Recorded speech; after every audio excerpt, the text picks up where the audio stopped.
So one of the things... Well, maybe it's helpful to talk about that somatic awareness and how when I ask them, where do you feel that in your body when you think of that sexual assault or that argument that you and your husband had, where do you feel that in your body?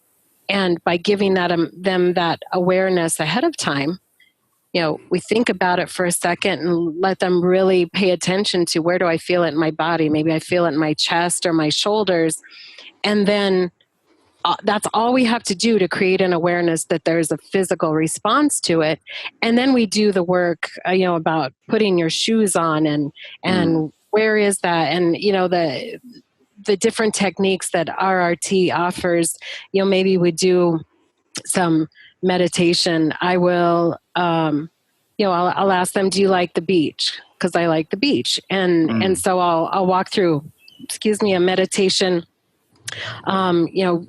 where I'll say, imagine your feet in the sand and you can feel the cool sand underneath and the warm sand on top. And, maybe you can hear some seagulls. And so I get them to a really calm place.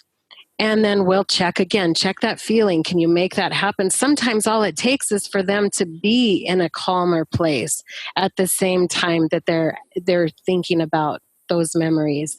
Right. I think I mentioned ghost busting in the article. I think that was probably in part 2.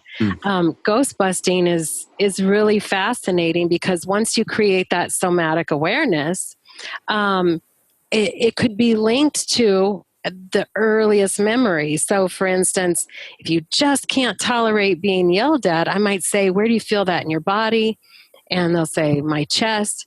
And I'll say, just close your eyes for a minute and pay attention to that feeling and let yourself go back to the very first time you ever felt something like that. And it's amazing how their brain just comes up with some random story and they think it's not related, but I can always find a relationship. My mom used to yell all the time, or I remember a teacher embarrassing me in front of the class. And you clear that earliest connection, and it's like it clears all the associations from that earlier one. And so the client's struggling with what's happening today, but it's connected to what happened 10 years ago. You reassociate, reconsolidate that memory, and it takes everything with it.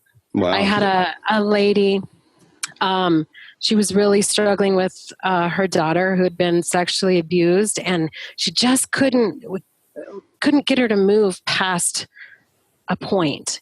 And so I did an RRT session with her, and we found out she recalled this memory of being embarrassed in front of the classroom. And she had talked about how miserable middle school was for her. We cleared that experience of being embarrassed in front of the classroom, and all of a sudden she had this flood of, middle school was awesome. I had this experience and I had this friend, and she remembered all of it. So it's just amazing. Well, so that was masking all of the good experiences. Wow. Okay. Yeah, you get stuck in that survival response, and your energy is going right back to your survival brain instead of your thriving brain.